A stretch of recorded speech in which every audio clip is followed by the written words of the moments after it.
ಒಂದೊಂದನೇ fest. ಸಂಕಲ್ಪ ಅನ್ನೋ fest ಅನ್ನು ನಾವು 2018 ಐಟಿ ಫೆಸ್ಟ್ ಆಗಿ ಪ್ರಾರಂಭ ಮಾಡಿದ್ವಿ. ಆಮೇಲೆ ಅದು ಮುಂದೆ ಬರ್ತಾ ಬರ್ತಾ ಈಗ ಕಾಮನ್ ಫೆಸ್ಟ್ ಆಗಿದೆ. ಇದೊಂದು ಹಬ್ಬದ ವಾತಾವರಣ ನಮ್ಮ ದೇಶದ ಕ್ಯಾಂಪಸ್ ಅಲ್ಲಿ ಇರ್ತದೆ. ಈ ವರ್ಷ ಮಾನ್ಯ ಕಾರ್ಯದರ್ಶಿಗಳು ಮತ್ತೆ ಸಂಸ್ಥೆಯ ಮುಖ್ಯಸ್ಥರು ಇದನ್ನ ರಾಷ್ಟ್ರ ಮಟ್ಟದಲ್ಲಿ ಆಯೋಜನೆ ಮಾಡಬೇಕೆನ್ನುವ ಇಂಗಿತವನ್ನು ವ್ಯಕ್ತಪಡಿಸಿ ಅದರ ಪ್ರಕಾರ ಎಲ್ಲ ತಯಾರಿಯನ್ನು ನಡೆಸಿದ್ದೇವೆ. ಹೀಗೆ ಈಗಾಗಲೇ ಸುಮಾರು 45 ಕಾಲೇಜಿಗಿಂತ ಜಾಸ್ತಿ ರಿಜಿಸ್ಟ್ರೇಷನ್ ಆಗಿದೆ. ಸುಮಾರು 100 ಕಾಲೇಜುಗಳಲ್ಲಿ ಭಾಗವಹಿಸುವ ಅನ್ನುವ ಅಂಕಿಅಂಶ ನಮಗೆ ಲಭ್ಯ ಆಗ್ತಿದೆ. ಮುಖ್ಯವಾಗಿ ಇದರಲ್ಲಿ 5 ಕಾಂಪಿಟಿಷನ್ ಇಟ್ಟಿದ್ದೇವೆ. Quiz, treasure Hunt, photography, cultural event, 5 events ಇದೆ. ಇದರಲ್ಲಿ ಯಾವ ವಿದ್ಯಾರ್ಥಿಗಳು ಕಾಲೇಜಿಗೆ ಬರ್ತಾರೆ ಪಾಠ ಪ್ರವಚನ ಆಗ್ತಿರುತ್ತದೆ. ಬಹಳಷ್ಟು ವಿದ್ಯಾರ್ಥಿಗಳಿಗೆ ಪ್ರತಿಭೆ ಇರ್ತದೆ. ಈ ವಿದ್ಯಾರ್ಥಿಗಳಲ್ಲಿ ಆಗಿರುವ ಪ್ರತಿಭೆಯನ್ನು ತೆಗಿಬೇಕಂದ್ರೆ ಇಂತಹ ವೇದಿಕೆ ಬೇಕಾಗ್ತದೆ. ಹಾಗಾಗಿ ಈ ವೇದಿಕೆ ಏನಿದೆ ಸಂಕಲ್ಪ 2026 ಅನ್ನೋದು ವಿದ್ಯಾರ್ಥಿಗಳ ಅಡಗಿರುವ ಪ್ರತಿಭೆಯನ್ನ ಹೊರತೆಗೆಯಲಿಕ್ಕೆ ಒಂದು ಅವಕಾಶ. ಇದರಲ್ಲಿ ಕಲ್ಚರಲ್ ಇವೆಂಟ್ ಇದೆ. ಎಲ್ಲ ರೀತಿಯ ಅವರಿಗೆ ಜ್ಞಾನದಿಂದ ಹಿಡಿದು ಅವರ ಕಲೆ ಮತ್ತೆ ಎಕ್ಸ್ಟ್ರಾ ಕರಿಕ್ಯುಲರ್ ಆಕ್ಟಿವಿಟಿ ಸಂಬಂಧಪಟ್ಟ ಆಕ್ಟಿವಿಟಿ ಇದೆ. ಹಾಗಾಗಿ ಪಠ್ಯೇತರ ಚಟುವಟಿಕೆಯಲ್ಲಿ ವಿದ್ಯಾರ್ಥಿಗಳು ಭಾಗವಹಿಸಬೇಕು. ಮತ್ತೆ ದೇಶದ ಸಂಸ್ಥೆಯ ಸಂಸ್ಕೃತಿಯನ್ನ ಅನುಭವಿಸಬೇಕು ಅನ್ನೋ ಉದ್ದೇಶದಿಂದ ಈ ದೇಶ ಸಂಸ್ಥೆಯ ಮುಖ್ಯವಾಗಿ ಅಜಿತ್ ಅವರು ಈ ಫೆಸ್ಟ್ ಅನ್ನ ಆಯೋಜನೆ ಮಾಡ್ತಿದ್ದಾರೆ. ಈ ವರ್ಷ ಎಲ್ಲ ವರ್ಷಕ್ಕಿಂತಲೂ ನಾವು ಒಳ್ಳೆ ರೀತಿಯ ತಯಾರಿ ನಡೆದಿದೆ. ಸುಮಾರು 2,000 ವಿದ್ಯಾರ್ಥಿಗಳು ಈ ಫೆಸ್ಟ್ ಅಲ್ಲಿ ಭಾಗವಹಿಸ್ತಾರೆ. ಎಲ್ಲ ವಿದ್ಯಾರ್ಥಿಗಳಿಗೆ ಬೆಳಿಗ್ಗೆ ಉಪಹಾರ, ಮಧ್ಯಾಹ್ನ ಊಟ, ವಸತಿ ವ್ಯವಸ್ಥೆ ಎಲ್ಲ ವ್ಯವಸ್ಥೆಯನ್ನ ನಮ್ಮ ಕಾಲೇಜಿನ ಅಂತಿಮ ವರ್ಷದ ವಿದ್ಯಾರ್ಥಿಗಳೇ ಮಾಡ್ತಾರೆ. ಆ ವಿದ್ಯಾರ್ಥಿಗಳಿಗೂ ಅವಕಾಶ ಅವ್ರ ಮುಂದೆ ಎಜುಕೇಶನ್ ಒಟ್ಟಿಗೆ ಯಾವ ರೀತಿ ಕಾರ್ಯಕ್ರಮವನ್ನು ನಡೆಸಬೇಕು, ಯಾವ ರೀತಿ ಕಾರ್ಯಕ್ರಮವನ್ನ ಅರೇಂಜ್ಮೆಂಟ್ ಮಾಡಬೇಕು ಅನ್ನೋ ಅನುಭವ ಈ ಫೆಸ್ಟ್ ವಿದ್ಯಾರ್ಥಿಗಳಿಗೂ ಸಿಗ್ತದೆ.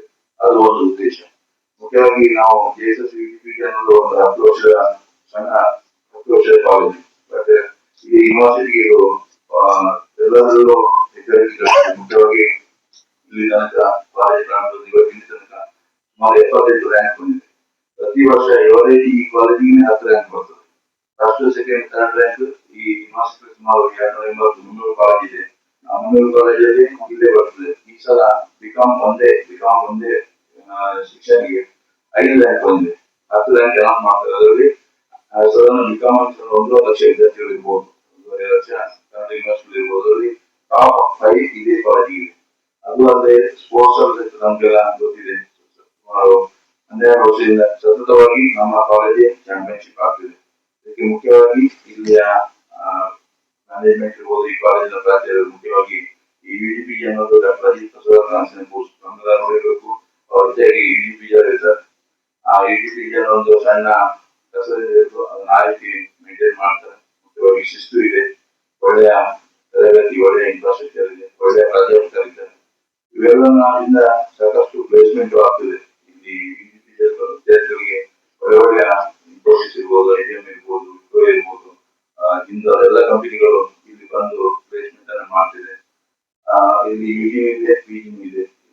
ಇಲ್ಲಿ ಒಂದು ಕಾಂಪಿಟೇಟಿವ್ ಎಕ್ಸಾಮಿನೇಷನ್ ಲೈಬ್ರರಿ ಇದೆ. ಅದು ಮೊಟ್ಟಮೊದಲಾಗಿ ಉತ್ತರ ಕರ್ನಾಟಕದಲ್ಲಿ ತಂದವರು JSS ಸಂಸ್ಥೆಯವರು. ಇಲ್ಲಿ ಕೆಲವು ಟ್ರೈನಿಂಗ್ ಹೋಗ್ತಾರೆ, ಜಾಬ್ ಹೋಗ್ತಾರೆ. ಬಟ್ ವಿದ್ಯಾರ್ಥಿಗಳಿಗೆ ಮೆಟೀರಿಯಲ್ ಸಿಗಲ್ಲ. ಯಾವುದೇ ಬಡ ವಿದ್ಯಾರ್ಥಿ ಇರ್ಬೋದು, ಶ್ರೀಮಂತ ವಿದ್ಯಾರ್ಥಿ ಇರ್ಬೋದು, IAS ಮಾಡೋ ಕನಸಿದ್ರೆ ನಮ್ಮ ಸಂಸ್ಥೆ ತಂದು ಅದನ್ನು ಈಡೇರಿಸಬಹುದು ಅಂತ ಸುವರ್ಣಾವಕಾಶವನ್ನ ನಮ್ಮ ಸಂಸ್ಥೆ ಮಾಡಿಕೊಟ್ಟಿದೆ. ಈ ಫೆಸ್ಟ್ ಅಲ್ಲಿ ನಮ್ಮ ಉದ್ದೇಶ ಅಷ್ಟೇ. ಇಲ್ಲಿ ಬರುವ ಉತ್ತರ ಕರ್ನಾಟಕ ವಿದ್ಯಾರ್ಥಿಗಳು ಇರ್ಬೋದು, ಈ ಸಲ ಗೋವಾ, ಮಹಾರಾಷ್ಟ್ರ, ಈ ಕಡೆ ಆಂಧ್ರ ಮತ್ತೆ ಕೇರಳ ಬಾರ್ಡರ್ ತನಕ ನಾವೆಲ್ಲ ಬ್ರೋಚರ್ನ ಕಳಿಸಿದ್ದೀವಿ. ಹೊರ ರಾಜ್ಯಗಳ ವಿದ್ಯಾರ್ಥಿಗಳು ಪಾರ್ಟಿಸಿಪೇಟ್ ಆಗ್ತಾರೆ. ನಮ್ಮ ಸಂಸ್ಕೃತಿ, ಕರ್ನಾಟಕದಲ್ಲಿ ಸಿಗುವ ಶಿಕ್ಷಣ, ಇದರ ಬಗ್ಗೆ ಮಾಹಿತಿ ಅವರಿಗೆ ಸಿಗ್ತದೆ.